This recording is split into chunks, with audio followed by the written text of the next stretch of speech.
Recuerden que estamos en el discurso de despedida de Jesús. Jesús ha anunciado su muerte, Jesús ha anunciado que Judas lo va a traicionar.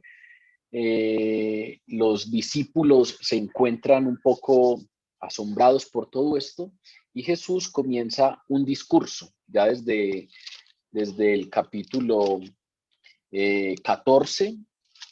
Jesús comenzó ese discurso. No hemos parado desde hace ya un tiempo de estudiar palabras directas de Jesús. No hay ningún otro que por ahora esté entrando ahí en la conversación, sino que todos son palabras de Jesús. Jesús entonces estaba reunido con los discípulos la noche anterior a su muerte. Sabía que sentían dolor, sabía que sentían temor por todo lo que él les acababa de anunciar, porque la muerte les anunció que su muerte estaba próxima, porque seguramente los cogió por sorpresa ese asunto de que alguno de ellos lo iba a traicionar. Y entonces Jesús pasó esa noche con sus discípulos dándoles consuelo. Hablamos entonces de la noche del jueves antes de la muerte de Jesús. A pesar de que Jesús era el que soportaría el sufrimiento, a pesar de que Jesús es aquel al que se le avecinan esas horas duras de todo lo que viene dentro de muy poquito, con el arresto, la tortura y la posterior crucifixión, él por ahora está ocupado en sus discípulos, está ocupado en la ansiedad que sienten sus discípulos, en el temor, en el miedo. Y entonces los ha venido tranquilizando. En el capítulo 13 vimos que Jesús los tranquilizó con su amor continuo, ilustrado en el lavado de los pies. Entonces comenzamos este encuentro del jueves allí en el aposento alto, hablando un poco de ese lavatorio de los pies, a partir del cual Jesús pues los tranquiliza con ese amor continuo. Y después en el capítulo 14 les dio varias promesas en donde les aseguró a sus discípulos que a pesar de que él no estuviera ahí presente en términos físicos, no les faltaría nada, no les faltarían los recursos necesarios después de que él partiera. Y también, a pesar de que su amor por los discípulos lo llevaba a hacerles ciertas promesas, eso no llevó a que él escondiera otra realidad que estudiamos en el capítulo 15, que vinimos estudiando sobre todo hace 8 días, y era acerca de que tendrían que enfrentar la hostilidad del mundo. Y entonces las promesas que les dio estaban bien equilibradas con advertencias sobre persecución, sobre la hostilidad que enfrentarían en su nombre, que fue lo que estudiamos hace 8 días.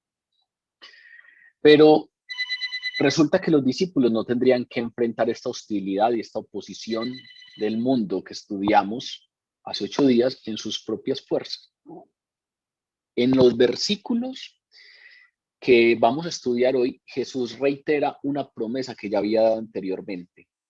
Una promesa que ya había dado en el capítulo 14, versículo 16 y 17, cuando les dice: yo rogaré al Padre y Él os dará otro consolador para que esté con vosotros para siempre. El Espíritu de verdad, al cual el mundo no puede recibir porque no le ve ni le conoce, pero vosotros le conocéis porque mora con vosotros y estará en vosotros. Jesús en estos 2 versículos que estudiaremos hoy vuelve y reitera esa promesa anterior. Les acaba de decir, van a enfrentar la hostilidad del mundo. Les acaba de decir que el mundo los iba a aborrecer, pero también ahora les está diciendo que todo eso no lo tienen que enfrentar en sus fuerzas, sino que hay una promesa que anteriormente ya les había dado y que ahora la reitera, y es que les enviaría el poder del Espíritu Santo para morar en ellos y darles poder para afrontar todo lo que se viene. Tendríamos que empezar entonces esta conversación entendiendo que la venida del Espíritu Santo haría que todas las promesas de Jesús se cumplieran. Todas las promesas de Jesús se cumplen con la venida del Espíritu Santo. Casi todo el Nuevo Testamento le hace eco a esta verdad. casi todas las promesas de Cristo a los discípulos y por extensión a todos los creyentes, a todos nosotros, estarían aseguradas y posibilitadas a través del Espíritu Santo. Y por eso es que al Espíritu Santo, Pablo, por ejemplo, les llama las arras de nuestra herencia. En 2 Corintios, por ejemplo, en el capítulo 5, Pablo nos da la idea de que para garantizar lo que él había prometido, Dios nos ha dado las arras del Espíritu. Pero en el primer capítulo de Efesios, en el versículo 13, vuelve sobre esa idea. Lo voy a leer entero, 13 y 14. En él también ustedes, habiendo oído la palabra de verdad, el evangelio de nuestra salvación, y habiendo creído en él, fuisteis sellados con el Espíritu Santo de la promesa, que es las arras de nuestra herencia hasta la redención de la posesión adquirida para la alabanza de su gloria. ¿Qué significan las arras? Las arras eran unas moneditas que cuando un hombre y una mujer se comprometían en matrimonio, se entregaban esas arras. Y esas arras significaban que no se iban a, por llamarlo en paisa, no se iban a patraciar, no se iban a torcer. Esas arras, entregar esas arras era como decir, esto es el signo de que a pesar de que no se haya consumado el matrimonio, puedes contar con ello, lo puedes dar como un hecho, porque las arras significan eso, significan seguridad, significan transmitirle a alguien esa seguridad que normalmente, pues como les digo, se da entre esa alianza o ese pacto entre esposos desde el momento del compromiso, pero se entrega previamente desde el compromiso, porque todavía no se ha consumado el matrimonio, pero ya la otra persona puede dar por hecho que así será, porque se entregan las arras. Esas son las arras. Y ahora Pablo dice que Dios nos entrega las arras, que el Espíritu Santo es las arras de nuestra herencia, que Él nos ha prometido muchas cosas, muchas de ellas no se han consumado, muchas de ellas se consumarán en la gloria, pero para que nosotros podamos tener tranquilidad de la posesión ya adquirida, para que nosotros podamos tener seguridad de que Dios nos patracea, para que nosotros podamos tener la tranquilidad de que esa promesa Él la cumplirá, entonces Él nos da unas arras, se compromete con nosotros. Voy a volver a leer el texto de Efesios. En Él también ustedes, habiendo oído la palabra de verdad, el evangelio de nuestra salvación, y habiendo creído en Él, fueron sellados con el Espíritu Santo de la promesa, que es las arras de nuestra herencia hasta la redención de la posesión adquirida para la alabanza de su gloria. Es decir, el Espíritu Santo en nosotros nos da la garantía, nos da la certeza, nos da la seguridad de nuestra herencia, nos da la seguridad de que en la eternidad seremos contados dentro de los hijos de Dios, nos da seguridad de la herencia que hemos recibido hasta la redención de la posesión adquirida, como dice Pablo. El texto de hoy hace eco a eso, porque el texto de hoy nos está precisamente hablando de la necesidad de la presencia del Espíritu Santo para este asunto de ser testigos. Y veníamos entonces diciendo que la venida del Espíritu Santo es necesaria porque en el Espíritu Santo, a través del Espíritu Santo, se cumplen las promesas de Dios, porque es nuestras arras. Por ejemplo, esa misma noche, ese mismo jueves, el Señor le había ya hecho algunas promesas a sus discípulos y podríamos entrar a cada una de ellas y ver cómo es necesario el Espíritu Santo para que se cumpla esa promesa. Por ejemplo, les había dicho, de cierto les digo, el que en mí cree, las obras que yo hago, él también hará. Esa es una promesa que les entregó Jesús esa noche. Pero si uno va y contrasta esa promesa con las palabras finales de Jesús cuando fue a ascender a los cielos, las palabras que les dirigió a los discípulos, en esas palabras finales antes de la ascensión, Jesús les reveló la fuente de poder que permitiría que los discípulos y todos los creyentes hicieran estas obras. Les dijo en el primer capítulo de Hechos: recibiréis poder cuando haya venido sobre vosotros el Espíritu Santo. Se las había prometido de antemano: ustedes harán las obras que yo hago y aún mayores las harán. Pero luego les revela cómo podrán hacerlas, y el poder para hacerlas solamente viene a través del Espíritu Santo. Pero también en el capítulo 14 de Juan, lo estudiamos hace poco, Jesús les prometió que supliría para las necesidades de los creyentes cuando oraran en su nombre. Si ustedes, cuando oren en mi nombre, pues van a recibir respuesta a esa oración. Pero también podríamos contrastar esa promesa con la carta a los romanos, cuando en la carta a los romanos nos dice Pablo, o les dice Pablo a los creyentes: pero ustedes no saben orar como conviene. Y entonces el Espíritu Santo intercede por nosotros con gemidos indecibles. Es decir, nosotros, para orar y que nuestra oración tenga respuesta, necesitamos orar en el nombre de Dios, en el nombre de Jesús. Necesitamos alinearnos con la voluntad de Jesús. Pero Pablo nos dice: ustedes no saben orar como conviene. Ustedes muy seguramente se fijan solo en lo inmediato. Ustedes solamente se fijan en las necesidades más próximas que están enfrentando. Pero el Espíritu Santo intercede por ustedes. Es decir, en el momento en el que nosotros estamos orando, el Espíritu Santo está en nosotros, enseñándonos a orar, intercediendo por nosotros, poniendo palabras en nuestra boca, poniendo sentires en nuestro corazón. Y de esta manera entonces también podemos ver cómo esa promesa de orar en el nombre de Jesús solamente se cumple con la venida del Espíritu Santo. Pero también les prometió Jesús a los discípulos en este discurso que Él y el Padre residirían o morarían en ellos. Y tal promesa pues obviamente solo se cumple con la venida del Espíritu Santo, el cual mora en los creyentes. Es el Espíritu Santo entonces el que propicia el cumplimiento de estas promesas. Por ejemplo, Jesús les dice que tendrían paz, gozo. Pero después en la carta de Gálatas nos damos cuenta que esa paz y ese gozo que vienen de Dios son fruto del Espíritu Santo. Sin la presencia del Espíritu Santo no podremos tener ni paz ni gozo. Por lo tanto, entonces, todas las promesas de Jesús tienen cumplimiento en la presencia del Espíritu Santo. El hacer las obras que Él menciona, el orar, el tener esa paz y ese gozo que sobrepasan todo entendimiento, incluso el legado que Él le deja a la iglesia de poder para evangelizar el mundo. Ese poder para evangelizar solamente proviene del Espíritu.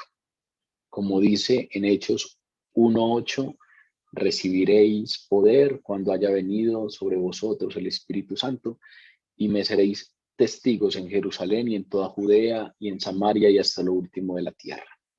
Vean que ese asunto de testimoniar solamente se puede dar cuando haya venido poder sobre nosotros a través del Espíritu Santo.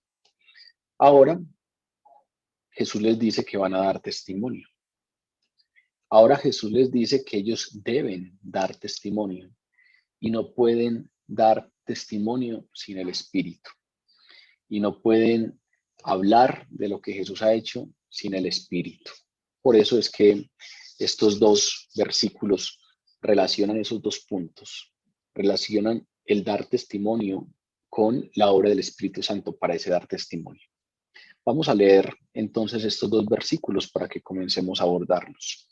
Juan 15, versículos 26 y 27. Cuando venga el Consolador, a quien yo os enviaré del Padre, el Espíritu de verdad, el cual procede del Padre, Él dará testimonio acerca de mí. Y vosotros daréis testimonio también, porque habéis estado conmigo desde el principio. Vean que pareciera que el concepto clave es el testimonio. Cuando venga el Consolador, a quien enviaré del Padre, el Espíritu de verdad, el cual posee del Padre, él dará testimonio acerca de mí. Y ustedes también darán testimonio porque han estado conmigo desde el principio. Ese asunto del testimonio, ese asunto de dar testimonio de Jesús, es el tema central de estos dos versículos. Muy seguramente a ustedes en algún momento los han invitado a dar su testimonio, o muy seguramente en algún momento han ido a un grupo o a una reunión en el que alguien cuenta el testimonio, y a veces se nos ha vuelto una palabra no necesariamente lejana o desconocida, ese asunto del testimonio. Alguien va a contar la historia de su vida, al parecer, cuando nos hablan de ese tema de dar el testimonio. ¿Y qué es eso de dar el testimonio? ¿Qué es eso de testimoniar? ¿Qué es eso de dar testimonio de Jesús? Pues resulta que el testimonio es es una palabra legal, es una palabra que viene de la jerga jurídica. Y el testimonio es la palabra de un testigo. Cuando se está solucionando un asunto legal, cuando se está frente a un juzgado, entonces llevan a los testigos, llevan a los que tienen información sobre los hechos de los que trata el juicio específico o el caso específico. Y entonces llevan a testigos, y esos testigos van a dar un testimonio. Lo que los testigos dicen es a lo que se le llama testimonio. Y entonces,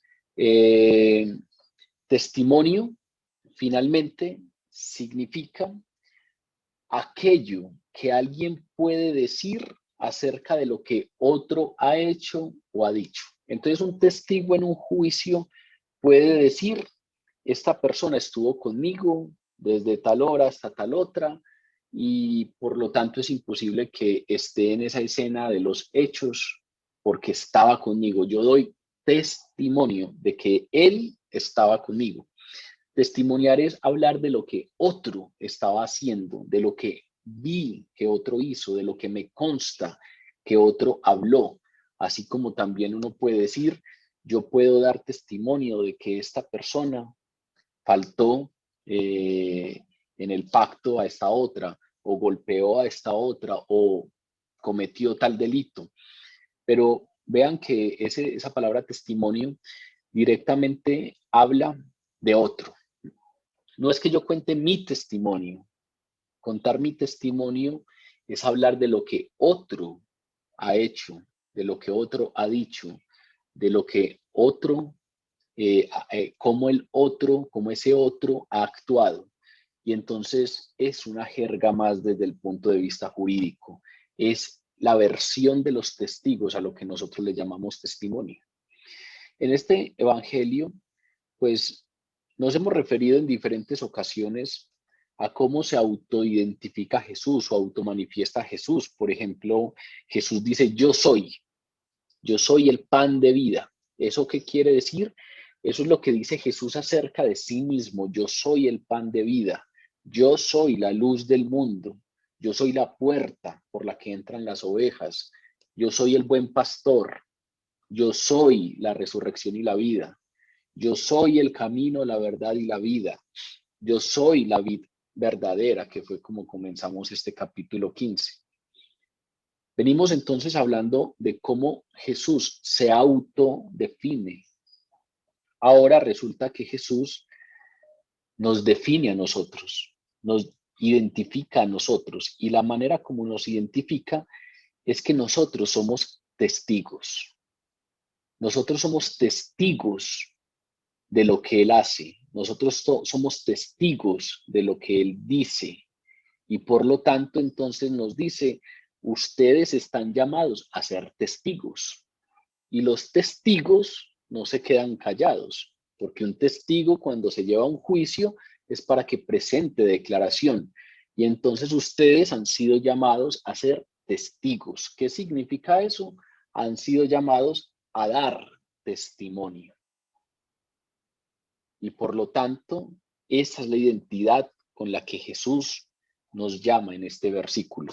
Esa es la identidad que le da Jesús a los creyentes. Así como Él es el pan de vida, así como Él es la luz del mundo, así como Él es la puerta, el buen pastor, la resurrección, la vida, el camino, la verdad, la vid verdadera, así como Él se autoidentifica con esos términos, el término que utiliza para darnos vocación, para darnos identidad a nosotros es testigos. Usted es un testigo de Jesús. Usted es llamado a ser testigo de Jesús. ¿Y qué hace un testigo? Da testimonio. Por eso Jesús aquí dice, cuando venga el Consolador a quien yo os enviaré del Padre, el Espíritu de verdad, el cual procede del Padre y dará testimonio de mí, vosotros daréis testimonio también porque habéis estado conmigo desde el principio.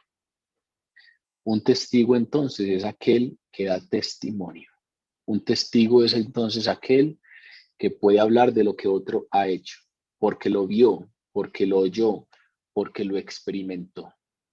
Esa es la identidad con la que este texto empieza, relacionándonos a usted y a mí como creyentes. Somos testigos. Ahora, ¿delante de quién se da testimonio? Si nosotros somos llamados a hablar, si nosotros somos llamados a testimoniar, ¿delante de quién se da ese testimonio? Pues recuerden que venimos hablando del mundo.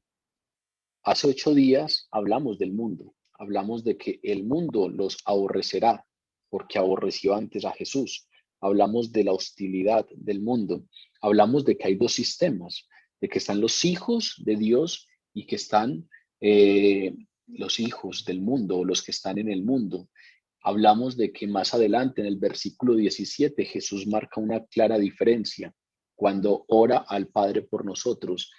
Señor Dios, no te pido que los saques del mundo, sino que los apartes del mal. Ellos no son del mundo, como yo tampoco soy del mundo.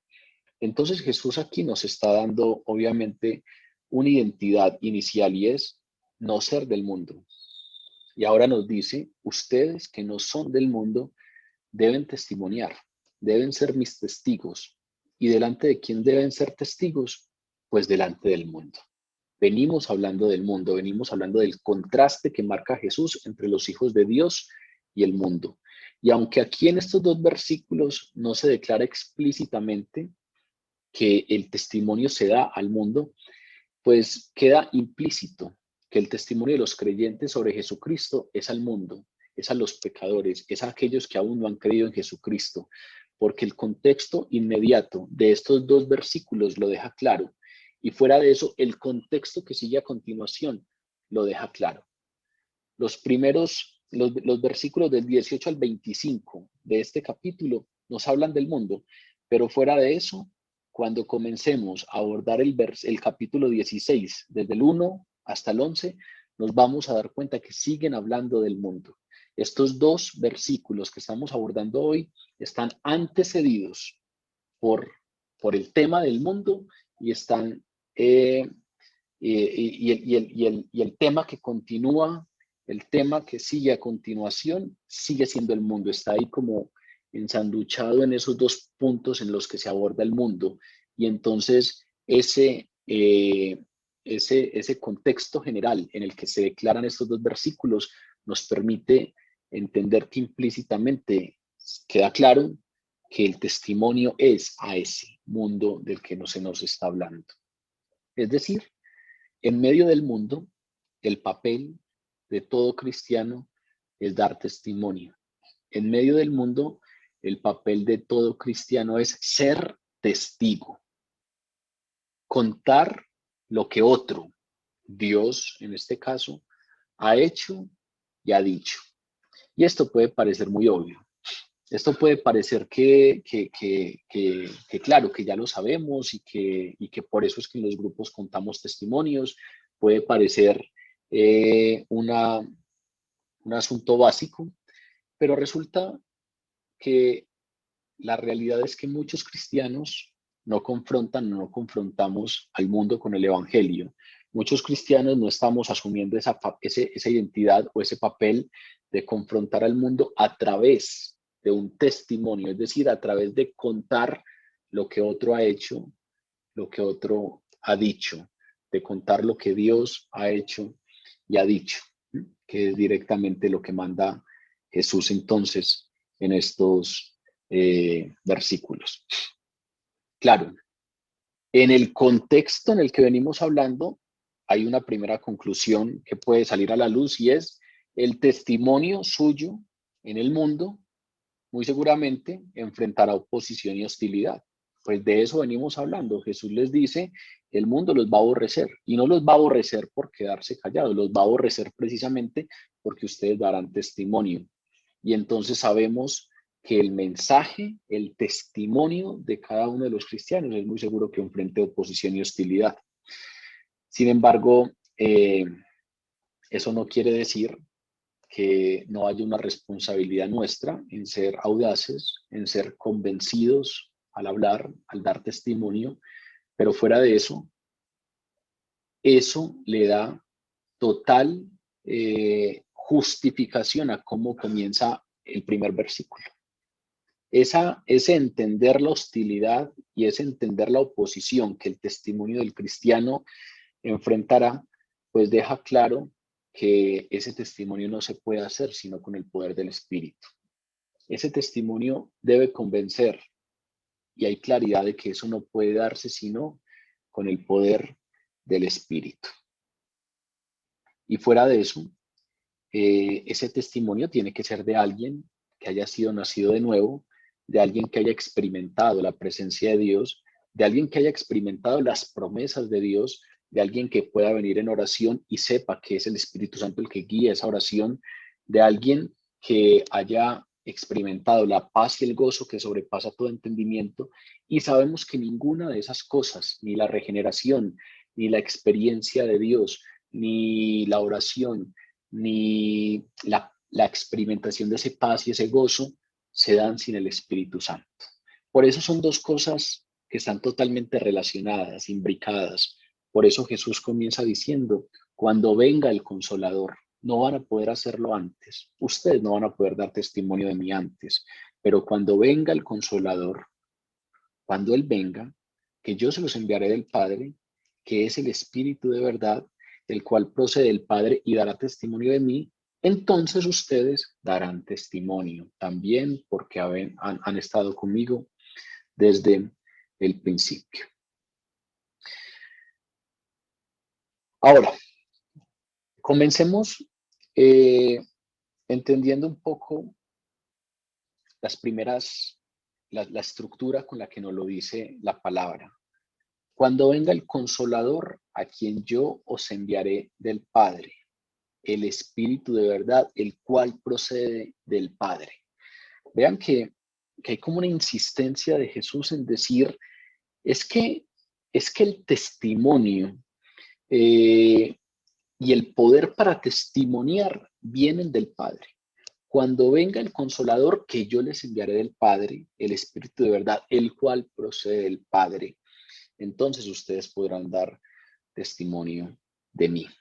Es como si comenzara dándonos una certeza y es que el testimonio cristiano viene del Padre. El testimonio cristiano tiene un origen claro y es el Padre. El Padre, Dios Padre, es el testigo último de Jesucristo. Dios Padre es el que da testimonio de Jesús de varias formas. Por ejemplo, Dios habló en las Escrituras y las Escrituras dan testimonio de Jesús. Recuerden cuando estudiamos el capítulo 5 de Juan. Ustedes escudriñan las Escrituras porque les parece que en ellas tienen vida eterna, pero ellas son las que dan testimonio de mí. Es decir, la palabra que estamos estudiando, la Biblia, las Sagradas Escrituras, dan testimonio de Jesús.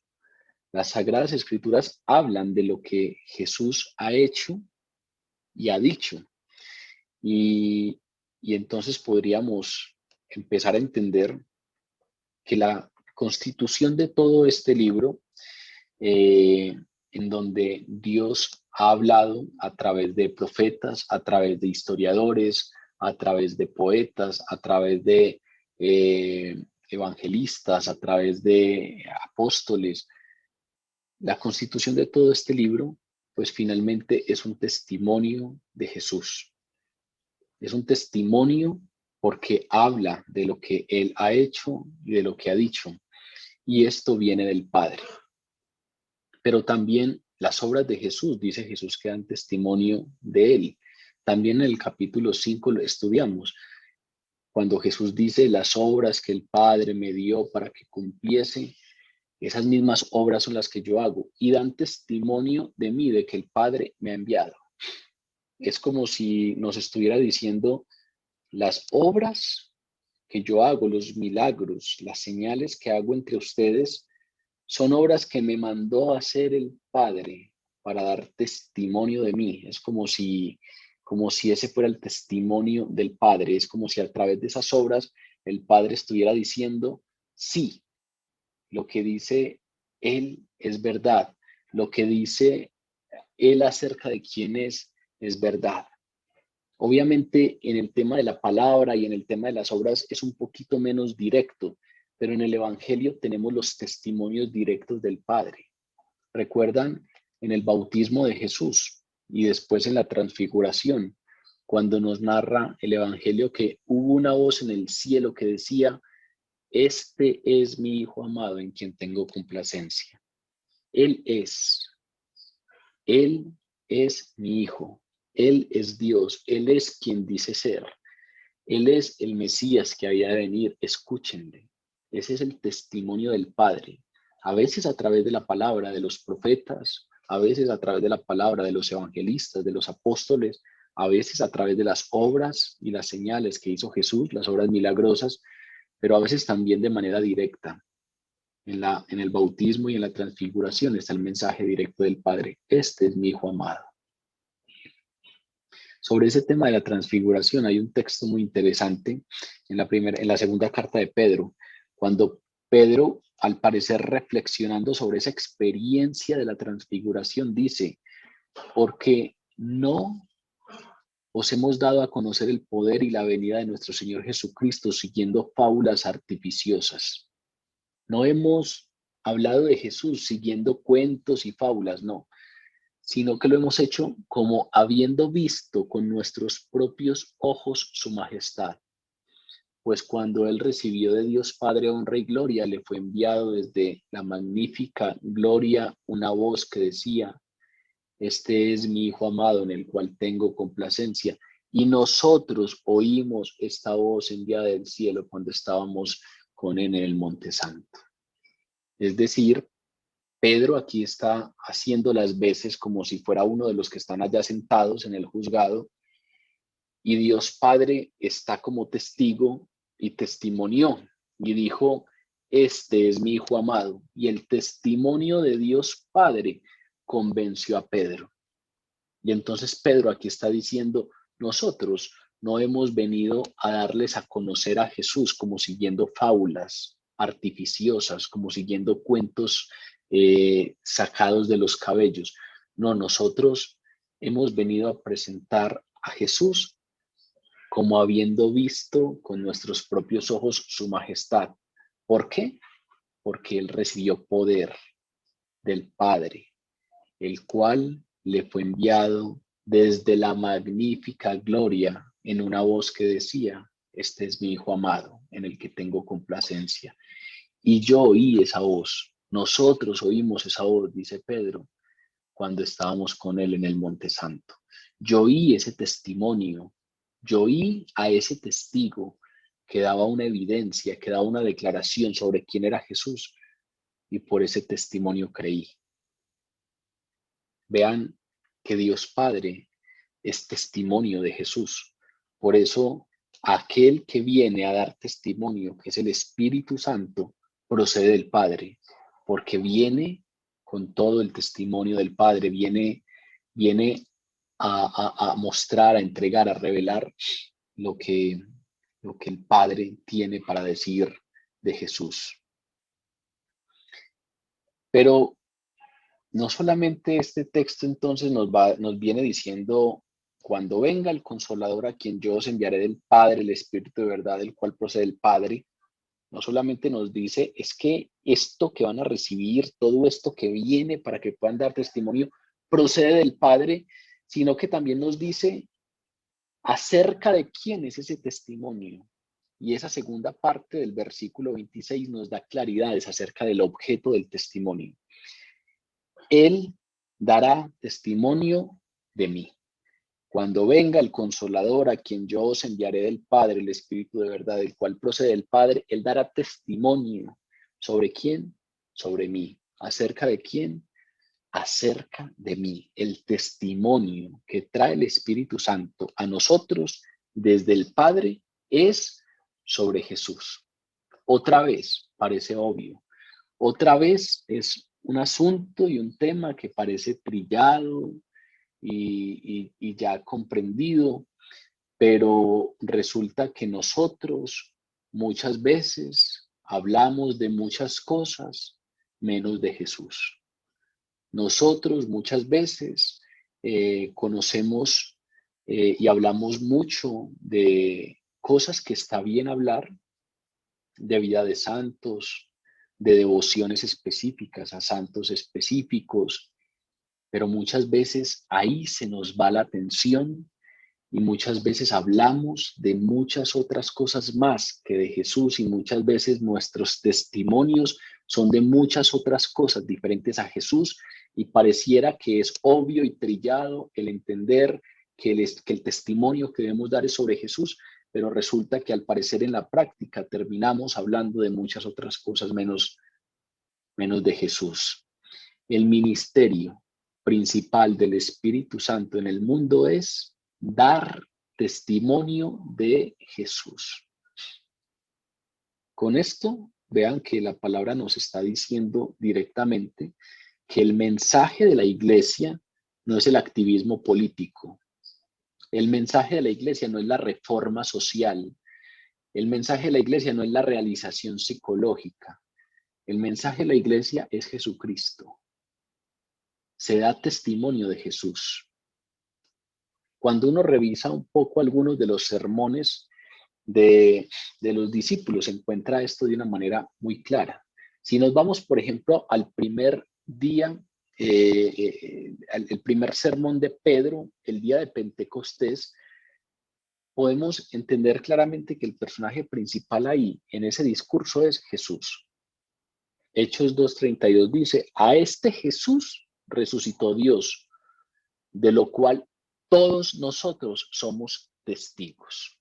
De ahí para allá explica esa verdad. Pero ¿cuál es el centro de la predicación de Pedro el día de Pentecostés? A Jesús lo resucitó Dios, y nosotros de eso somos testigos. Nosotros de eso damos testimonio. Recuerden que testigo es el que testimonia, el que da testimonio. Pedro es testigo. Pedro da testimonio. ¿Y de qué da testimonio? De que a Jesús lo resucitó Dios. De que Jesús no es un maestro más que terminó muriendo en la cruz. No, de que Jesús es quien dijo que era el Mesías. Murió por nuestros pecados y fue resucitado por Dios. Y eso es lo que yo testimonio, dice Pedro. Yo soy testigo de esa resurrección y eso es lo que vengo a contarles. Pero por ahí en el capítulo 5 de Hechos hay otro punto que sería interesante también traer a colación. Algunos apóstoles estaban ante el Sanedrín, ante las autoridades judías, y con temeridad declararon ante esas autoridades, el Dios de nuestros padres levantó a Jesús, a quien ustedes mataron colgándolo de un madero. A Jesús, Dios lo ha exaltado con su diestra como príncipe y salvador, para dar a Israel arrepentimiento y perdón de los pecados. Y nosotros somos testigos suyos de estas cosas. Si ven como la palabra constantemente nos habla de la vocación de los apóstoles y de la vocación de los creyentes, ellos se identifican plenamente con la vocación que en este versículo Jesús les asignó.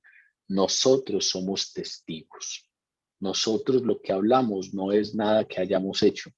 Hablamos, damos testimonio de lo que otro hizo.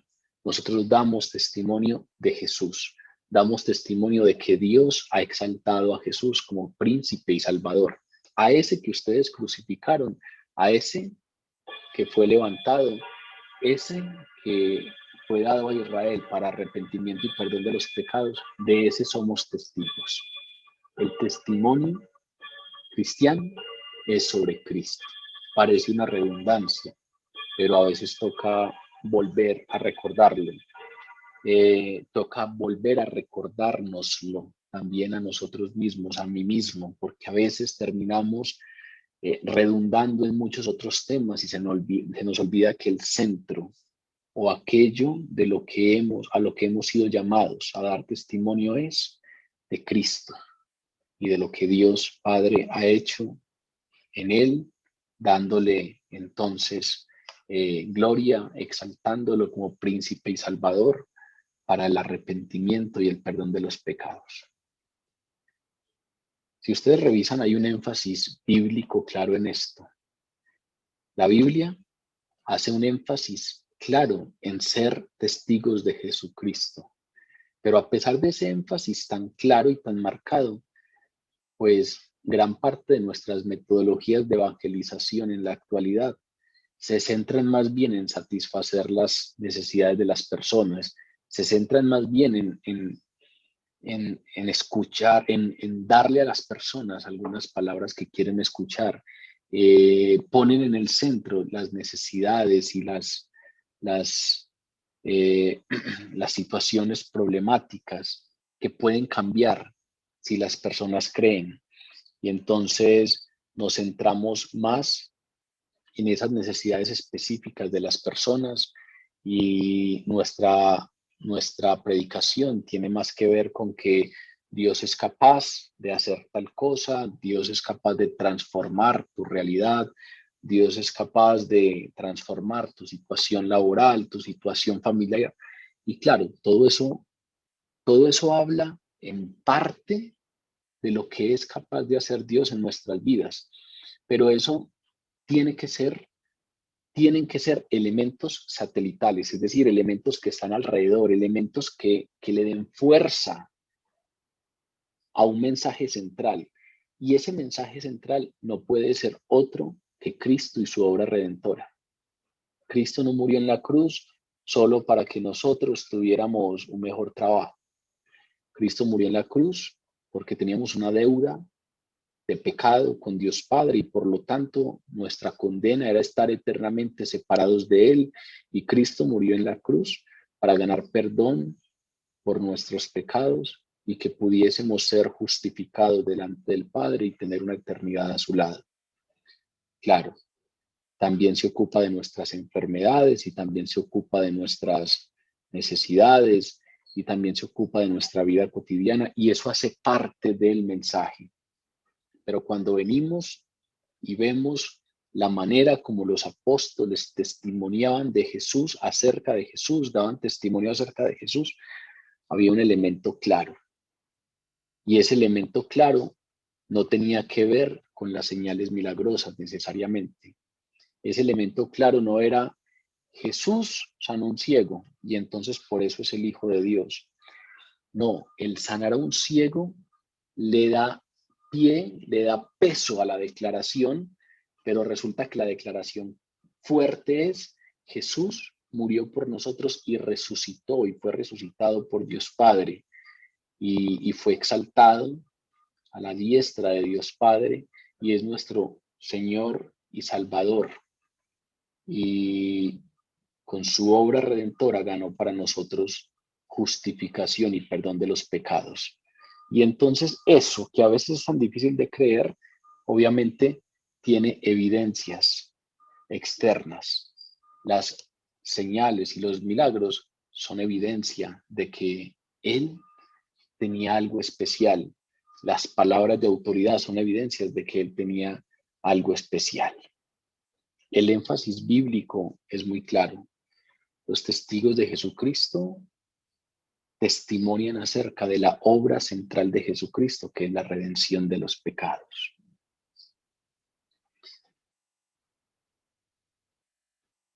Esto,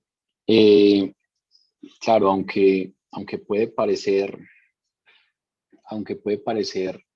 muy tajante, aunque puede parecer que hay muchas maneras de hablar de Dios y que hay muchas maneras de dar testimonio, con lo que estoy de acuerdo, es importante mencionarlo así, porque resulta que una presentación inadecuada de Jesús y de su muerte por el pecado, primero puede hacer permanecer al pecador en la ignorancia de la verdad de la justificación por la fe. Puede que alguien venga y se acerque a Jesús y ni siquiera tenga claro qué fue lo que Jesús hizo por él. Y fuera de eso, puede producir confesiones temporales y falsas. Los que venimos hace ya cierto tiempo caminando en el camino de Dios, pues también hemos tenido al lado muchas personas que durante un tiempo, al parecer, les gusta este asunto de Dios, les gusta este asunto del grupo de oración, les gusta este asunto de jugar a ser cristianos y pareciera que tuvieran confesiones temporales que a la postre terminan siendo falsas, y es porque al parecer simpatizan con un evangelio que no es el evangelio real. Simpatizan con un evangelio en donde se les promete que si vienen al Señor Jesús no tendrán necesidades, que si vienen al Señor Jesús serán solucionados todos sus problemas, que si vienen al Señor Jesús, pues todas aquellas cosas que padecen en la vida serán solucionadas. Y claro, cuando algunas de estas cosas no pasan tal y como ellos esperan, al parecer se desilusionan, al parecer eso que consideraban que les simpatizaba tanto ya no les simpatiza tanto y entonces finalmente se alejan. Cuando uno revisa ese tipo de casos, normalmente parte de una presentación inadecuada de quién es Jesús y de su ministerio y de su muerte por el pecado. Una presentación inadecuada de cuál es el centro específico de aquello que debemos testimoniar. ¿Cuál es el centro específico de la obra de Jesús, la obra redentora? Y fundamentalmente, pues para llamarlo con nombre propio, son presentaciones que se dedican a exaltar asuntos asociados a lo que la palabra llama las añadiduras. Las añadiduras son estas cosas que tienen que ver con nuestras necesidades cotidianas. La palabra las integra, claro, y vuelvo y repito, a Jesús, a Dios, claro que le interesa nuestra condición de vida, nuestra salud, nuestro trabajo, nuestra familia, nuestras finanzas, claro, pero la palabra es muy clara al decirle son añadiduras. Son añadiduras. ¿Qué significa añadidura? En paisa es como si dijéramos, es la ñapita, es la encima, es como si ustedes fueran a comprar un carro que han soñado durante mucho tiempo y van y se compran ese carro que siempre han querido y resulta que en el concesionario por comprar ese carro les dieron una ñapita y les encimaron el equipo de carretera. Eso es la ñapita. Es algo que muy bueno que esté ahí, pero que no tiene punto de comparación con el carro. Es como si uno fuera y comprara en la carnicería un solomito tierno y jugoso y, y el carnicero le dijera, vea, ahí le metí una ñapita de hueso para el caldo, para el sancocho. Y como si para nosotros fuera más importante ese pedacito de hueso para hacer sancocho que el solomito que fuimos a comprar, o que para nosotros fuera más importante ese equipo de carretera y saliéramos felices porque tenemos un equipo de carretera y no el carro que compramos. Puede que las analogías en algún punto sean distantes, pero también pueden darnos una idea concisa de lo que son las añadiduras. Las añadiduras son eso, son la ñapa.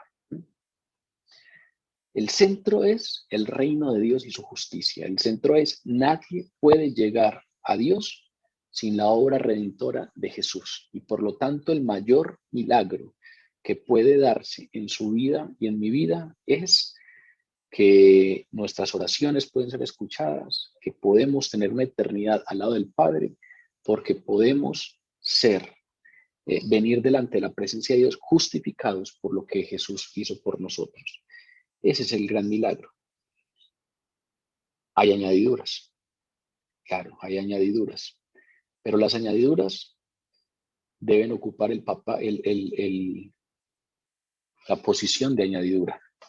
E incluso en el testimonio cristiano, las añadiduras deben ocupar el papel de la añadidura, porque normalmente la presentación inadecuada del Evangelio, enfocado en las añadiduras, suele producir que las personas continúen en su ignorancia al respecto de la justificación por la fe, y fuera de eso, que las confesiones sean temporales y falsas, porque sienten simpatías con asuntos que no necesariamente son la realidad clara del Evangelio. Si ustedes revisan muchos de los testimonios que nosotros escuchamos, muy seguramente muchos de ellos están totalmente centrados en precisamente esos elementos que les podríamos llamar ñapas y añadiduras. ¿Que es interesante que estén? Sí. Es mucho mejor que a uno le den un carro con equipo de carretera que sin equipo de carretera. Y es mucho mejor que en la bolsa con la que salí de la carnicería esté el hueso para la sopa a que no esté el hueso. Deben estar, pero aquí Jesús es muy claro. Cuando venga el Consolador, a quien yo os enviaré del Padre, el Espíritu de verdad, el cual procede del Padre, Él dará testimonio de mí. Y cuando habla de mí, habla precisamente de su obra redentora en favor de todos nosotros. Hay un libro muy interesante, se llama Camino a la oración ferviente, escrito por un autor, si no estoy mal, A.W. Pink, que dice algo como que a nosotros que nos gusta tanto ir a eventos, ir a congresos y pues llenar coliseos y estadios, si nosotros tuviéramos la oportunidad de ir a un evento en el que Pedro o Pablo o Juan van a estar y nos van a enseñar a orar, muy seguramente no dudaríamos un solo segundo en comprar la boleta y asistir a ese evento. Y entonces, a partir de esa premisa, el autor de Camino a la oración ferviente nos seduce diciéndonos, pues es que no es necesario que vengan. Si nos acercáramos a la palabra, nos daríamos cuenta que en la palabra quedaron registradas muchas de las oraciones de Pedro, de Pablo, de Juan, y que uno podría ir y estudiar esas oraciones y conocer un poco más acerca de cómo ellos oraban para aprender a orar. Cuando estaba organizando un poco el tema de hoy, recordé esa analogía que hacía A.W. Pink frente a la oración, pero no asociado a la oración, sino asociado al testimonio, asociado a si nosotros pudiéramos ir a un evento en donde Pablo fuera a predicar, en donde Pablo fuera a hablarnos de Jesús, en donde Pedro fuera a dar su testimonio acerca de Jesús, muy seguramente ese evento se llenaría y muy seguramente nosotros mismos no dudaríamos un segundo en comprar la boleta para asistir. ¿Cómo predicaría Pablo y cómo predicaría Pedro y cómo predicaría Juan y cómo hablarían ellos y cómo darían testimonio? Pues muy seguramente, volviendo a la conclusión a la que llegó el autor de Camino a la oración ferviente, podríamos decir que poniéndole un poco más de atención a la palabra, nosotros también sabríamos cómo predicaban ellos, sabríamos cómo dan testimonio, sabríamos cómo ejercían esa vocación de ser testigos de Jesús. Por ejemplo, en la primera carta a los Corintios, capítulo 2, versículos 1 al 5, Pablo escribió un poco acerca de cómo él es testigo y se van a dar cuenta que su manera de evangelizar era básica. y no cambiaba. Estaba totalmente centrada en Jesús y en su obra. 1 Corintios 2, 1, 5 dice: así que, hermanos, cuando fui a ustedes a anunciarles el testimonio de Dios, vean que lo que anuncia Pablo es el testimonio de Dios, no fui con excelencia de palabras o de sabiduría, pues me propuse no saber entre ustedes cosa alguna, sino a Jesucristo y a este crucificado. ¿Cuál era el centro del mensaje de Pablo? Jesús y Jesús crucificado, es decir, la cruz como centro específico del ministerio de Jesús, porque es allí en donde se consuma su obra redentora en favor de todos nosotros. Y sigue diciendo: y estuve entre ustedes con debilidad y mucho temor y temblor, y ni mi palabra ni mi predicación fue con palabras persuasivas de humana sabiduría, sino con demostración del Espíritu y de poder, para que su fe no esté fundada en la sabiduría de los hombres, sino en el poder de Dios. Si ustedes ven, en ese texto aparecen los dos elementos de los que hemos hablado. La predicación es sobre Jesús y sobre su obra redentora, y se necesita del poder del Espíritu Santo para hablar de Jesús y de su obra redentora. Cuando él fue a la iglesia de Corinto a dar testimonio de Dios, lo hizo de esa manera. Habló de Jesús y de este crucificado, y no lo hizo con palabras persuasivas, sino con el poder del Espíritu Santo. Eso es a lo que Pablo llama poder de Dios para la salvación. La iglesia no ha sido llamada a llenar. La iglesia no ha sido llamada a dar un mensaje populista para que muchas personas llenen los templos. La iglesia ha sido llamada a dar testimonio de Jesús. Y algunos van a oponerse y van a ser hostiles a ese mensaje. Ni siquiera es algo que nos deba sorprender. Ya Jesús lo acaba de decir. El testimonio de ustedes va a tener oposición y va a recibir hostilidad. ¿De parte de quién? Del mundo. Pero habrá otros que lo van a aceptar y se van a convencer. Y esos, pues, van a ser salvos. Por eso dice la palabra que el evangelio es poder de Dios para la salvación. No poder de Dios para las añadiduras, no poder de Dios para tener un mejor trabajo, no poder de Dios para no padecer enfermedades, no poder de Dios para tener una familia X, Y.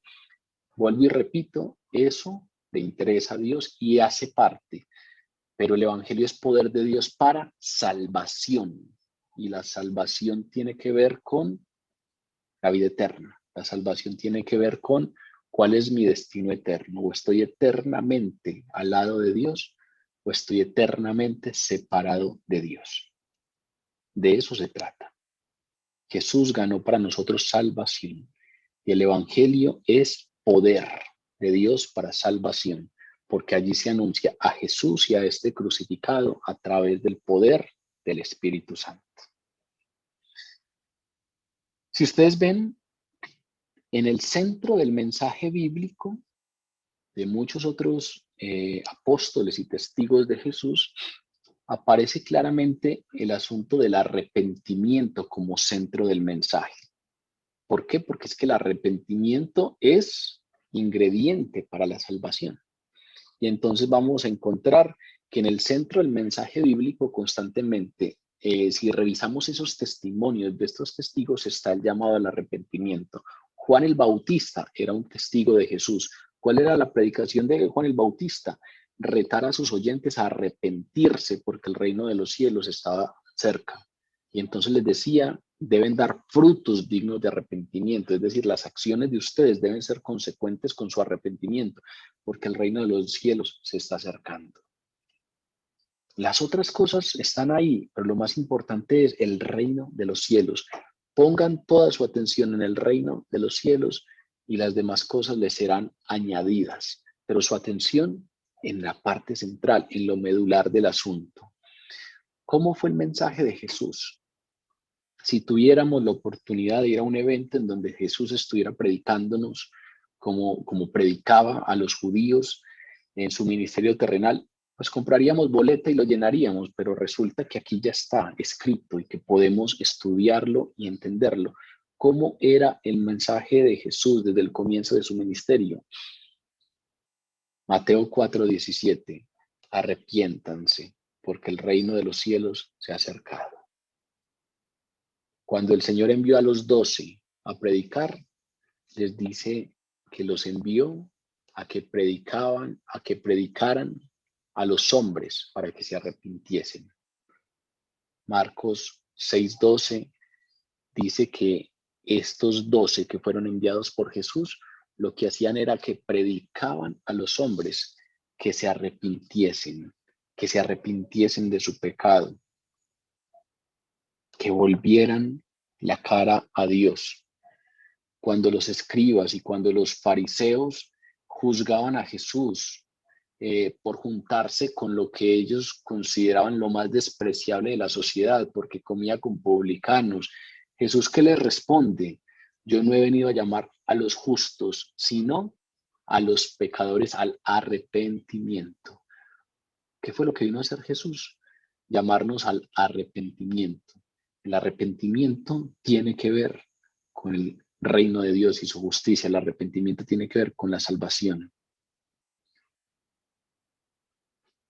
Cuando Jesús habla de un tema que siempre es interesante y que siempre es cautivante, que es ese asunto de que en el cielo hay gozo. ¿Recuerdan cuando Jesús dice, es que hay gozo en el cielo cuando un pecador se arrepiente? Hay gozo en el cielo. De lo que se trata aquí, según Jesús, es del arrepentimiento de los pecadores para salvación. No de que algunos simpaticen con las promesas de que mi economía va a cambiar si tal cosa.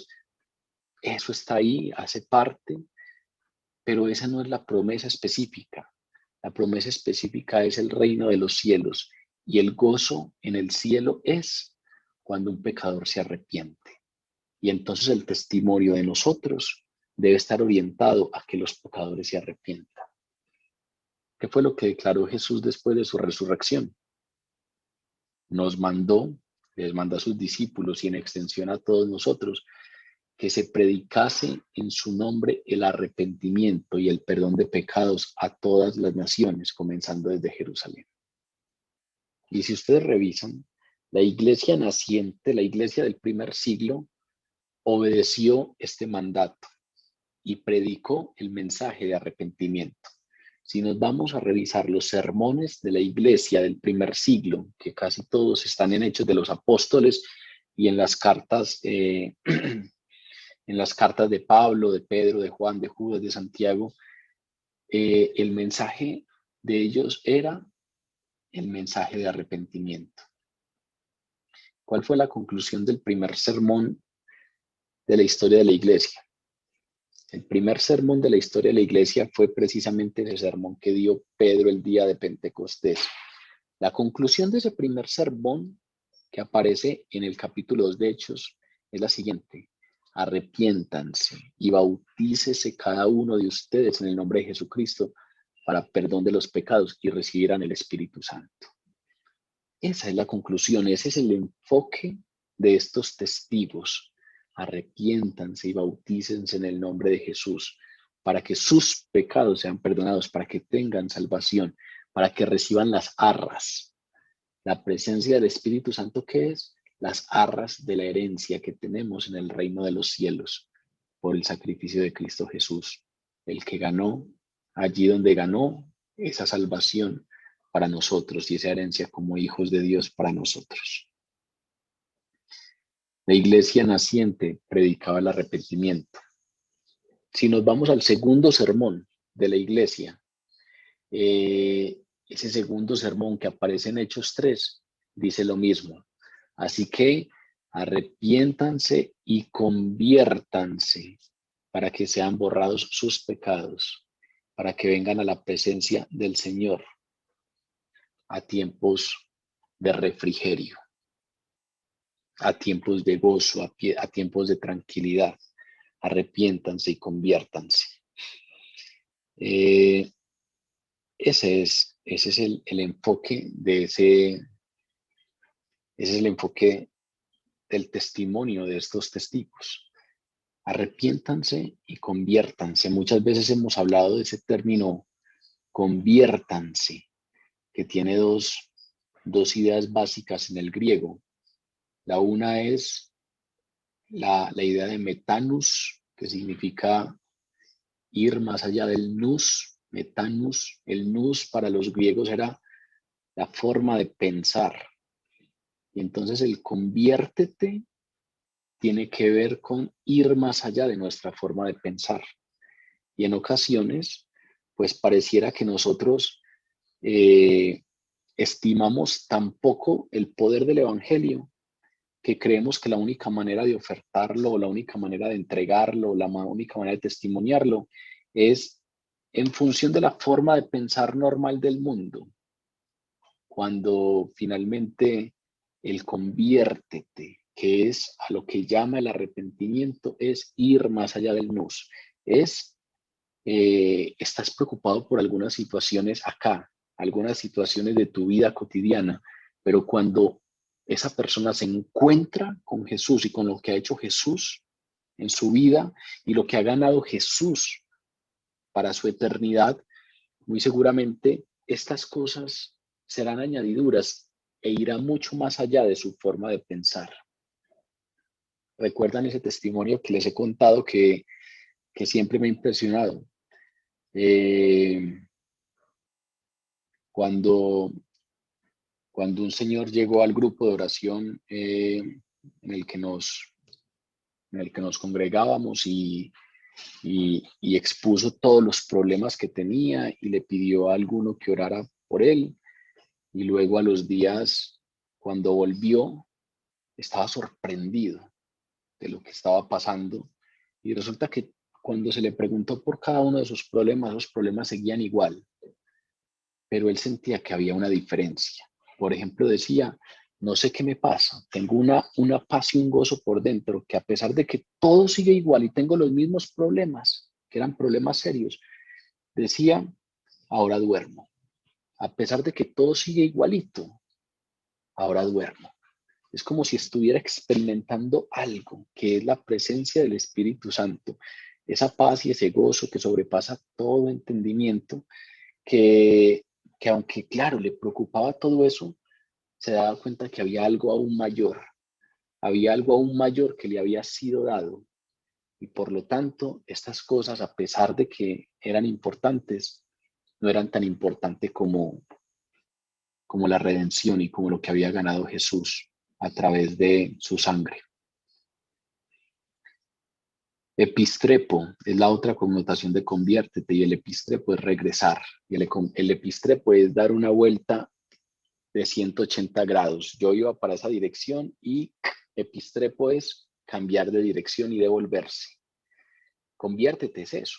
Conviértete no es seguir para el mismo lado, pero pensando que entonces las cosas se van a solucionar porque me ofrecieron un evangelio en el que me decían que todos mis problemas se iban a acabar.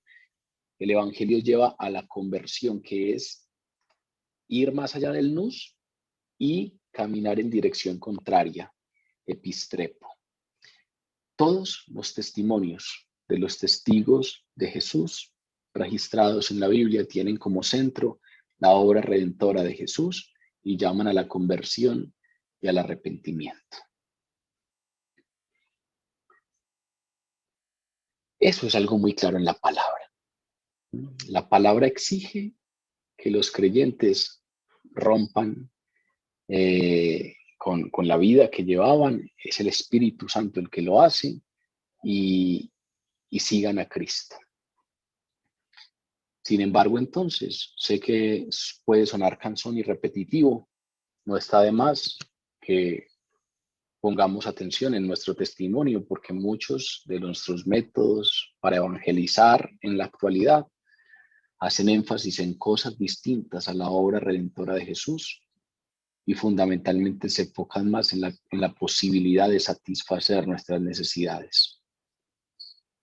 como que tuviéramos la intención de hacerle ver a la gente que seguir a Jesús es fácil, es lo más fácil que hay, como si tuviéramos miedo de que si se encuentran con la cruz y si se encuentran con ese obstáculo de la cruz, entonces no van a seguir adelante.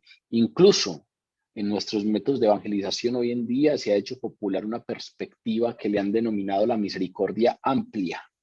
Dios es tan misericordioso y tan amoroso que se argumenta que incluso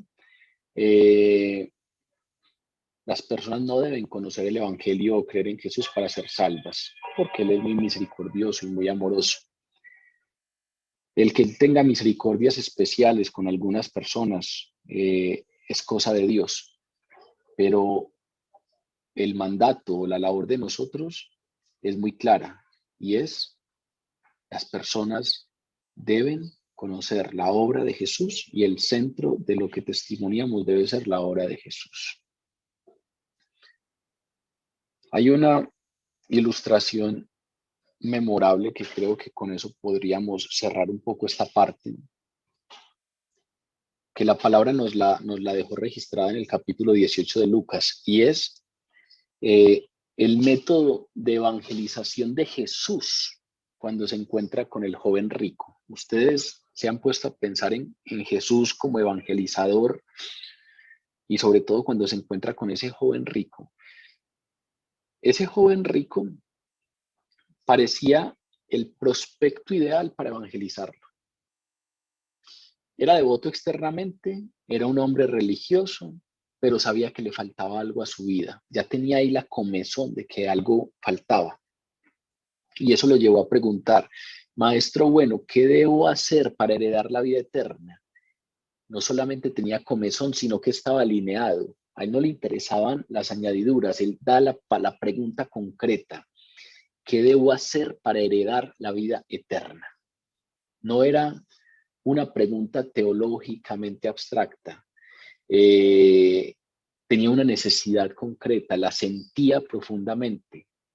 Era religioso, pero tenía necesidad de saber qué debía hacer para tener vida eterna.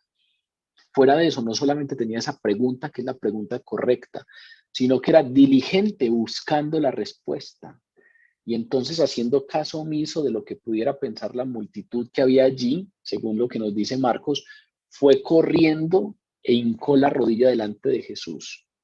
No solamente tenía la pregunta correcta, no solamente era diligente para buscar la respuesta a esa pregunta, sino que fue delante de la persona correcta, porque Jesús es la única fuente de vida eterna. Hizo la pregunta correcta: ¿cómo podré obtener la vida eterna? Pero para su pesar, y para sorpresa muy seguramente de todos los que estaban allí, este que parecía ser el prospecto adecuado se fue de allí sin la salvación. Muy seguramente estaba muy orgulloso porque creía en su propia justicia.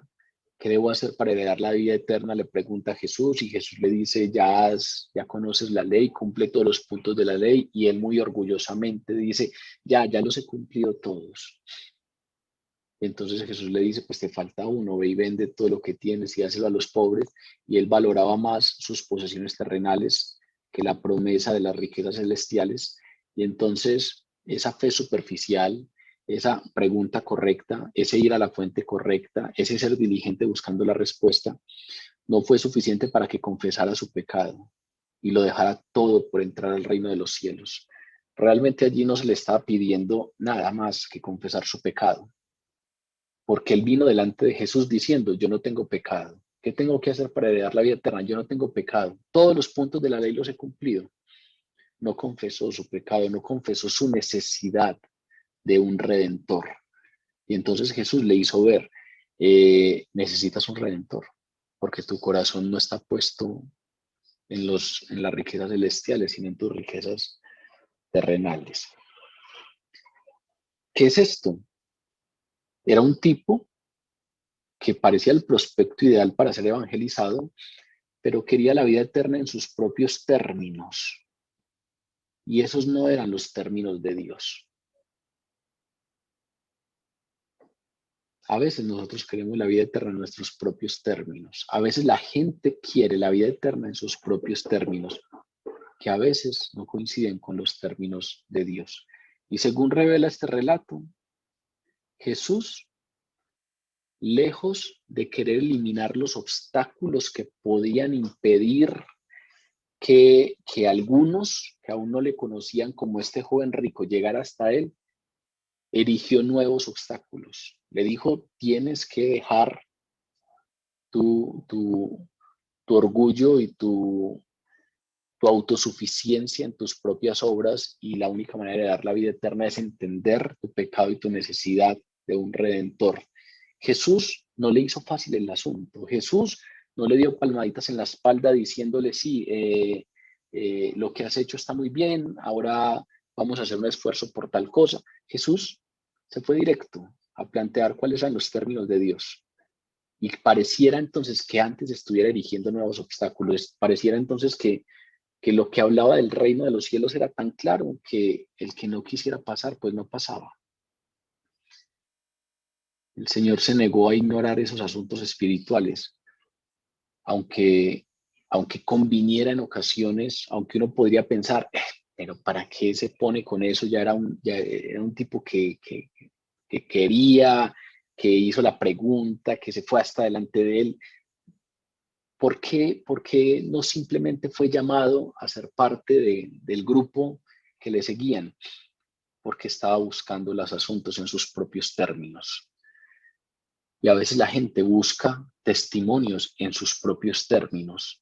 Y a veces la gente busca exposiciones del Evangelio en sus propios términos, bajo sus propias conveniencias, bajo las medidas de sus propias necesidades. Y a veces los programas de evangelización de la iglesia están jugando a eso, a dar mensajes del Evangelio a la medida de la necesidad de las personas para atraer más. Están jugando a dar mensajes del Evangelio en los términos que las personas quieren escuchar para atraer más. Este encuentro de Jesús con el joven rico deja muy claro que hay algunos asuntos que Jesús no ignoraba y que la iglesia tampoco debería ignorar, y que finalmente las personas, todos somos pecadores y enfrentaremos el juicio eterno de Dios, a menos que nos arrepintamos, creamos en su misión únicamente en Jesucristo para salvación. Ese es el mensaje fuerte que no puede minimizarse. Puede estar acompañado de algunos otros elementos que den evidencia, puede estar acompañado de algunos otros elementos que, claro, hagan más experimental ese asunto del Evangelio, pero ese tiene que ser el elemento central. Son verdades que no pueden minimizarse. La cruz no puede quitarse del medio, del centro de la promulgación del Evangelio. Todo lo demás que no tenga la cruz en el centro muy seguramente es un falso evangelio. Finalmente, Jesús no solamente dice que el testimonio que traerá el Consolador, que dará testimonio acerca del procede del Padre, y que ese testimonio es acerca de Él, que es en lo que nos hemos centrado, sino que termina diciendo entonces precisamente que nuestra vocación es dar ese testimonio. Y vosotros daréis testimonio también porque habéis estado conmigo desde el principio. El testimonio de Cristo o el testimonio cristiano es, valga la redundancia, por medio de los cristianos. El testimonio de Jesús se da por medio de los creyentes. Ustedes, los discípulos y en extensión todos los creyentes, darán testimonio de mí. Los creyentes son el eslabón final de la cadena de testigos. Vean que este texto es muy interesante porque nos pone como una cadena de testigos, como que el Padre da testimonio de Jesús. El Padre es el que testimonia que efectivamente Jesús es quien dice ser. Y lo dice, en ocasiones lo dijo directamente, como en el bautismo y en la transfiguración, pero en la época eclesial, es decir, en la época en que nosotros vivimos, lo dice a través del Consolador, a través del Espíritu Santo. Dios Padre, a través del Espíritu Santo, da testimonio de Jesús. y el Espíritu Santo a través de los creyentes da testimonio de Jesús. Los creyentes son el último eslabón. Dios Padre a través del Espíritu Santo y el Espíritu Santo a través de los creyentes dan testimonio de Jesús. Ese es el mensaje con el que Jesús cierra este capítulo 15. Ustedes darán testimonios también. Ustedes darán testimonio, y lo dice después de describir el testimonio del Espíritu Santo. Y lo dice después de decirnos que el Espíritu Santo es el que da testimonio de él procediendo del Padre. ¿Qué quiere decir eso? Lo que quedó claro desde el principio con la oración de León, cuando él nos decía que había sentido esa necesidad de renovar su entrega al Espíritu para contar lo que ha experimentado. Ahí está condensado este tema. Contar lo que yo he experimentado es contar lo que otro hace en mí y ha hecho en mí, es decir, dar testimonio, ser testigo de lo que otro ha hecho, y eso solo lo puedo hacer a través de la obra del Espíritu Santo. Aquí Jesús no nos dice que somos testigos o que daremos testimonio de él, sino después de explicarnos claramente que ese testimonio viene del Padre a través del Espíritu Santo. Es decir, están ligados de manera inseparable ese asunto de tener el Espíritu Santo y ser testigos efectivos de Jesús ante el mundo. El poder del Espíritu Santo precisamente es el que permite que un cristiano dé un testimonio tan vital y que ese testimonio sea efectivamente el que puede convencer al mundo para que se arrepiente y se convierta. Es tan necesario el poder del Espíritu Santo para dar testimonio que recuerden que Jesús les instruye o les ordena a los discípulos que permanezcan en Jerusalén. Jesús aquí les está diciendo, ustedes son mis testigos, van a dar testimonio de mí, pero les dice, cuando va a ascender, permanezcan en Jerusalén, no se vayan de Jerusalén, quédense en Jerusalén hasta la venida de Pentecostés, hasta la venida del Espíritu Santo.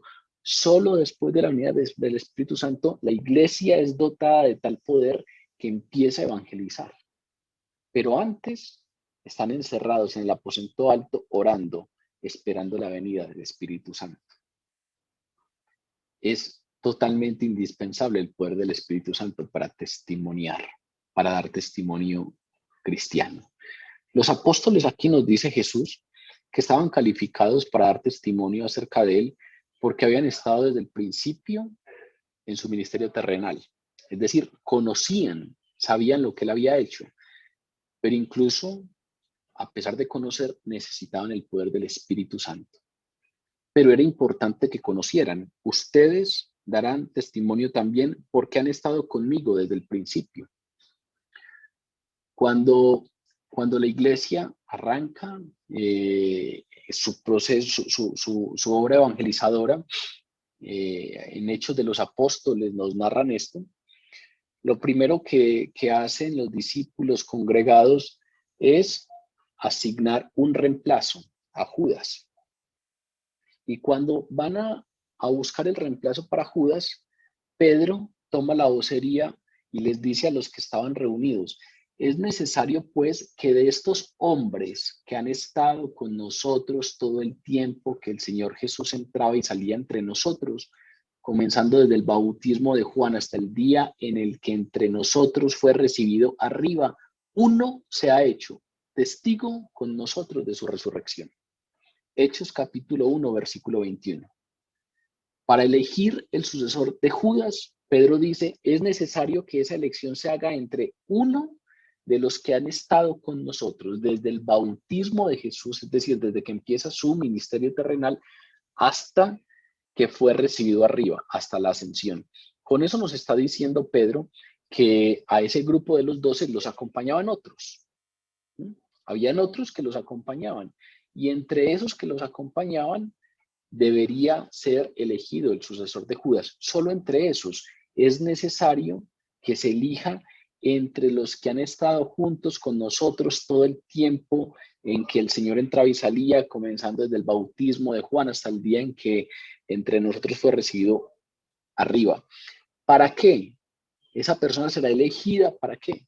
Nosotros podríamos ponerle títulos, podríamos decir si es discípulo, si es apóstol, si es evangelista, le podríamos poner muchos títulos. El título que le pone la palabra es uno, claro, conciso, sin rodeos, para que sea hecho testigo con nosotros. ¿Y testigo de qué? De su resurrección. Cuando se habla de la resurrección, se está hablando de que murió por los pecados, pero venció, resucitó, venció y por lo tanto nos dio redención. ¿Para qué se elige un sucesor de Judas? Para que sea testigo de la obra redentora de Jesús. Y por eso, como va a ser testigo de la obra redentora, tiene que ser testigo uno que haya visto y haya escuchado y pueda testimoniar de lo que nosotros también podemos testimoniar. Por eso eligen a uno que ha estado desde el principio. Aquí Jesús dice, es necesario que los que dan testimonio de mí conozcan de qué es lo que están hablando. Y vosotros daréis testimonio también, porque habéis estado conmigo desde el principio. Es necesario que conozcan de qué están hablando, si no, no pueden dar testimonio. Si yo no estuve en la escena de los hechos en X delito, yo no puedo dar testimonio. Porque un testigo es el que habla de lo que vio y escuchó. Si yo no he presenciado algo, no puedo dar testimonio de ese algo. Aquí Jesús está diciendo, necesitan del poder del Espíritu Santo, esperen hasta Pentecostés y deben haber experimentado, deben haber estado presentes en todo lo que ocurrió para que puedan ser mis testigos. Los cristianos hoy en día, pues no somos testigos oculares de Jesucristo. Esa es la diferencia con estos hombres. Ellos fueron testigos oculares, vieron el ministerio terrenal de Jesús y hablaron de lo que él hacía porque fueron testigos directos, oculares de Jesús. Esos son a los que llamamos los apóstoles. Esos son testigos oculares y nosotros no lo somos. Pero los cristianos de hoy estamos llamados a mostrar a los demás las verdades de aquel que está revelado en la palabra y a mostrar las verdades del poder de su resurrección en nuestras vidas. Y entonces dar testimonio de Jesús hoy en día, como no somos testigos oculares, fundamentalmente se refiere a venir a la palabra y poder explicar a través de la palabra que Jesús venció y ganó la redención para nosotros y que hoy podemos tener acceso al Padre y podemos ser salvos por la obra redentora de Jesús y mostrar en la palabra cómo eso es evidente y claro. Pero hay otra manera de testimoniar y es a través del poder de la resurrección en nuestras vidas, a través de mostrar cómo efectivamente yo hoy experimento esa paz y ese gozo del que habla la palabra. Yo hoy experimento que puedo venir con confianza delante de Dios en oración y puedo saber que efectivamente entro a su presencia y que mis oraciones son escuchadas y contestadas en la presencia de Dios. Puedo experimentar que mi manera de pensar ha cambiado y que por lo tanto, como dice la palabra, cambia tu manera de pensar y cambiará tu manera de vivir y mi manera de vivir entonces también habrá cambiado. La manera como tenemos los cristianos hoy de testimoniar de Jesús se basa en hablar de lo que nos ha sido revelado en la palabra, así como a algunos le fue revelado a través de una voz, y Pedro puede decir, es que nosotros fuimos testigos y escuchamos allí la voz en el Monte Santo cuando decía, este es mi Hijo amado en quien tengo complacencia, y yo hoy doy testimonio de eso. Así nosotros hoy tenemos una revelación, no es una teofanía como esta de la que nos habla la palabra en la transfiguración o en el bautismo, pero sí tenemos una revelación que es la palabra, que nos deja muy claro cómo desde el Antiguo Testamento fue anunciado Jesús como nuestro Salvador y cómo en el Nuevo Testamento se consuma esa promesa y por lo tanto a través de ello podemos tener evidencia y podemos dar cuentas de lo que en la palabra nos revela nuestro corazón, pero al mismo tiempo demostrar el poder de la resurrección de Jesús en nuestras vidas, lo que Jesús ha hecho en nosotros. Por eso es que a veces cuando invitamos a alguien a un grupo a que dé el testimonio, nos habla de su testimonio. Su testimonio es lo que Dios ha hecho en mi vida. Es que yo primero era así y así y así, y resulta que Dios entró a mi vida y cambió esto. Y resulta que Dios cambió mis prioridades. Y resulta que yo primero tenía X problemas y no dormía y ahora tengo los mismos problemas y duermo. Lo que contaba ese señor allí en ese grupo de oración era un testimonio de Jesús, de la obra que es capaz de hacer Jesús en nuestros corazones. Obviamente, en esos testimonios también aparecen los testimonios asociados a las añadiduras. Es que yo tenía una enfermedad y Dios me sanó, claro, pero el centro debe ser, obviamente, la obra principal de Jesús, ilustrada por todo lo que son las obras milagrosas de Jesús que permiten marcar peso como evidencia de que Jesús es quien dice ser. Este texto entonces nos habla de nuestra vocación, nos habla de que Dios ha elegido a su pueblo, a la iglesia, como medio para alcanzar a los que están en el mundo y que todavía no creen, a algunos que están en el mundo y han de creer, no todos han de creer. En este contexto es importante entenderlo. Estos dos versículos están están después de que nos hablen del mundo y antes de que nos sigan hablando del mundo. Y la palabra es muy clara cuando nos dice, ese mensaje va a tener oposición y hostilidad. Algunos van a creer, otros no.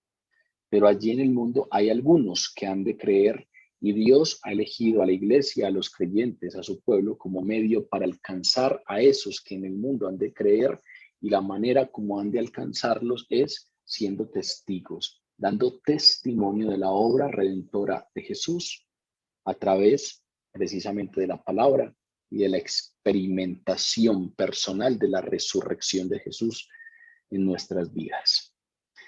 La verdad clara del Evangelio es Romanos 10:13. Todo aquel que invocare el nombre del Señor será salvo. Esto se trata de salvación. Y la verdad bendita del Evangelio es todo aquel que invocare el nombre del Señor será salvo. Pero la gente solamente podrá invocar el nombre del Señor cuando los creyentes les proclamen la verdad salvadora del Evangelio. Por eso también dice Romanos 10, versículo 14. Pero ¿cómo pues invocarán a aquel en el cual no han creído? ¿Y cómo creerán en aquel de quien no han oído? ¿Y cómo oirán sin haber quien les predique? ¿Y cómo predicarán si no fuesen enviados? Como está escrito, cuán hermosos son los pies de los que anuncian la paz, de los que anuncian las buenas nuevas. Mas no todos obedecieron al Evangelio, pues Isaías dice, Señor, ¿quién ha creído a nuestro anuncio? Así que la fe es por el oír y el oír por la palabra de Dios. Cuán hermosos son los pies de los que anuncian las buenas nuevas. Ya lo hemos hablado en diferentes ocasiones. La buena nueva es Jesús venció, Jesús resucitó y nosotros no tenemos que pagar la condena asociada a nuestros pecados porque el acta de nuestros pecados fue clavada en la cruz del Calvario. Jesús se acostó allí en la cruz y de ese lugar de derrota y de desolación sacó la más grande de las victorias. Y esa es la buena nueva. Jesús venció, Jesús resucitó. A Jesús no lo venció la muerte y por lo tanto ganó redención para nosotros. El centro del Evangelio, el centro del testimonio de los testigos de Jesús es Jesús y su resurrección. Es Jesús y la redención que ganó por cada uno de nosotros. Cuando la gente entienda eso, pues podrá invocar el nombre de Jesús. Y todo aquel que invocar el nombre de Jesús será salvo. Pero ¿cómo lo van a invocar si no creen? ¿Y cómo van a creer en aquel que no han oído? ¿Y cómo van a oír sin haber quien les anuncie? Dios ha elegido a su pueblo como medio para anunciar, como medio para testimoniar. Dios nos ha elegido para ser testigos suyos. Y ustedes darán testimonio también. La identidad y la vocación de los creyentes es ser testigo. Nos podemos llamar de mil maneras, nos podemos llamar intercesores, predicadores, evangelistas y los títulos que cada quien se quiera poner. Finalmente el título que nos pone Jesús es uno, conciso y claro: testigos. Han sido llamados para que sean mis testigos. Esto es, para que den testimonio de mí, porque un testigo es aquel que habla de lo que otro ha hecho. Y nosotros estamos llamados a hablar de lo que Jesús ha hecho en nosotros, por nosotros, en la cruz del Calvario, ganando redención para cada uno de nosotros. Vamos a orar.